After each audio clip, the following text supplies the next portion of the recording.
காயின்பேக் channel உங்களை அன்புடன் வரவேற்கிறது. Good morning friends. இன்றைக்கி வீடியோவில் நாம் பாலிமர் கரன்சி நோட்ஸை பற்றி தான் பார்க்க போகிறோம். இந்த பாலிமர் கரன்சி நோட்ஸ் இன்றைக்கி ஏறக்குறைய ஒரு 20 கண்ட்ரிக்கு மேலே யூஸ் பண்ணிக்கிட்டு இருக்கிறாங்க. இந்த பாலிமர் கரன்சி நோட்ஸை முதலில் ஆஸ்திரேலியா தான் இன்ட்ரடியூஸ் பண்ணாங்க. அவங்க தான் சர்க்குலேஷனில் கொண்டு வந்தாங்க. அது ஆஸ்திரேலியா 1988ஆம் வருடம் தான் இதை முதல்ல இன்ட்ரடியூஸ் பண்ணுறாங்க. அவங்களை தொடர்ந்து பல நாடுகள் இப்பொழுது பாலிமர் கரன்சி நோட்ஸை யூஸ் பண்ணிகிட்டு இருக்கிறாங்க.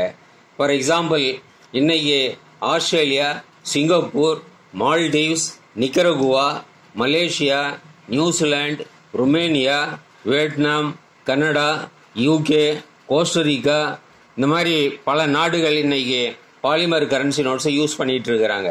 இருந்தாலும் பெரும்பாலான நாடுகள் இன்னும் இந்த பாலிமர் நோட்ஸை இன்ட்ரோடியூஸ் பண்ணாமல் தான் இருக்கிறாங்க. உதாரணத்துக்கு, வளர்ந்த நாடான அமெரிக்கா, வளரும் நாடான நமது நாடு இந்தியா, இது மாதிரி பல நாடுகள், பெரும்பாலான நாடுகள் இன்னும் இந்த பாலிமர் கரன்சி நோட்ஸை இஷ்யூ பண்ணாமல் தான் இருக்கிறாங்க. இந்த பாலிமர் கரன்சி நோட்ஸு வெளியிடுவதில் பல பிரச்சனைகள் இருக்கின்றன. அதனால்தான் பெரும்பாலான நாடுகள் இன்னும் தயங்கிக்கிட்டே இருக்கிறாங்க. அப்படி என்னதான் பிரச்சனை இங்கே இருக்குது இந்த பாலிமர் கரன்சியில் அப்படின்னா, முதல்ல காஸ்ட் இஷ்யூ. இந்த உற்பத்தி செலவு, இந்த பாலிமர் நோட்ஸை ப்ரொடியூஸ் பண்ணுறதுக்கான செலவு மிகவும் அதிகம். பேப்பர் கரன்சியோட கம்பேர் பண்ணும்போது பாலிமர் நோட்டை தயாரிப்பதற்கான செலவு ரொம்ப அதிகம். ரெண்டாவது, என்விரான்மெண்டல் இஷ்யூ. இந்த பாலிமர் கரன்சி இது பிளாஸ்டிக் கரன்சி. இது நான் பயோகிரேடபிள் மெட்டீரியல்ஸில் தான் இதை உற்பத்தி பண்ணுறாங்க.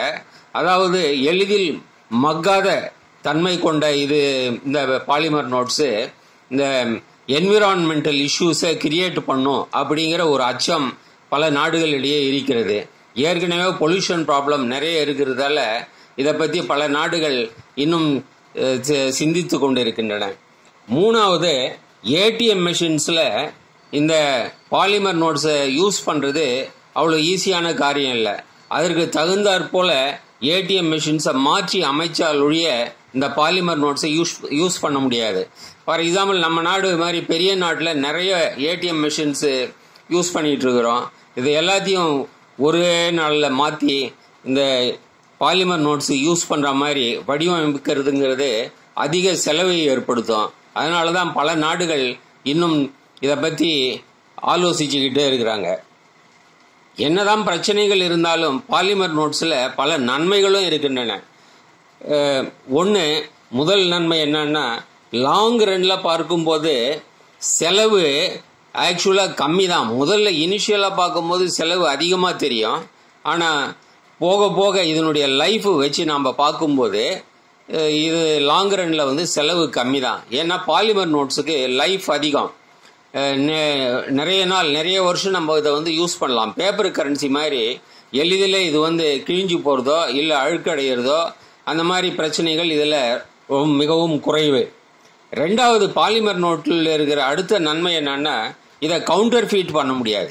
அதாவது இதில் கள்ள நோட்டு அடிக்கிறதுங்கிறது மிகவும் கடினம். ஏன்னா இதில் சேஃப்டி ஃபீச்சர்ஸ் ரொம்ப அதிகம். அதனால் இந்த பாலிமர் நோட்ஸை எளிதில் கள்ள நோட்டுகள் அச்சடிப்பது நடக்காத காரியம். இப்போ நம்ம ஸ்க்ரீனில் பார்த்துக்கின்னு இருக்கிறது ட்ரினிடாட் அண்ட் டொபாக்கோ, அந்த கண்ட்ரியுடைய $1. அதுக்கடுத்து அதே கண்ட்ரியோட $5 நோட்டையே நம்ம பார்க்குறோம். கீழே இருக்கிறது நேபாள் நாட்டோட $10. ஒரு சாம்பிளுக்காக அவங்க இந்த ஒரு நோட்டை இஷ்யூ பண்ணி பார்த்தாங்க. அதுதான் இப்போ நம்ம பார்த்துக்கிட்டு இருக்கிறோம். இப்போ ஒரு 5 கண்ட்ரியோட ஃபுல் செட்டு நான் உங்களுக்கு இந்த பாலிமர் நோட் செட்டை உங்களுக்கு காட்டுறேன். முதல்ல இப்போ நம்ம பார்க்குறது இது மால்டீவ்ஸோட பாலிமர் நோட்ஸு. ₹5, ₹10, ₹20. இது ரொம்ப மாலத்தீவனுடைய கரன்சி. அடுத்து நிக்கரகுவாவில் 5 கார்டோபாஸ், 10 கார்டோபாஸ், 20 கார்டோபாஸ்.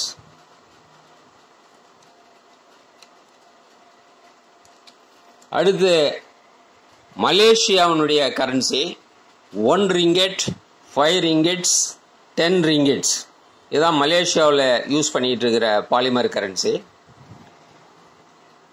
அடுத்து ஆப்பிரிக்கன் கண்ட்ரியான நைஜீரியாவில் பார்க்குறோம் 10 நைராஸ், 20 நைராஸ், 50 நைராஸ். இதுக்கு அடுத்து சிங்கப்பூர் நாட்டில் யூஸ் பண்ணுற பாலிமர் கரன்சி சிங்கப்பூர் டாலர். இது $2, $5, $10. இதுதான் சிங்கப்பூரில் இப்போ யூஸ் பண்ணிகிட்டு இருக்கிறாங்க. இந்த வீடியோ உங்களுக்கு யூஸ்ஃபுல்லாக இருக்குன்னு நினைக்கிறேன் ஃப்ரெண்ட்ஸ். இந்த வீடியோவை ஷேர் பண்ணுங்கள், கமெண்ட் பண்ணுங்கள், லைக் பண்ணுங்கள், இந்த சேனலை சப்ஸ்கிரைப் பண்ணுங்கள் ஃப்ரெண்ட்ஸ். நன்றி, வணக்கம்.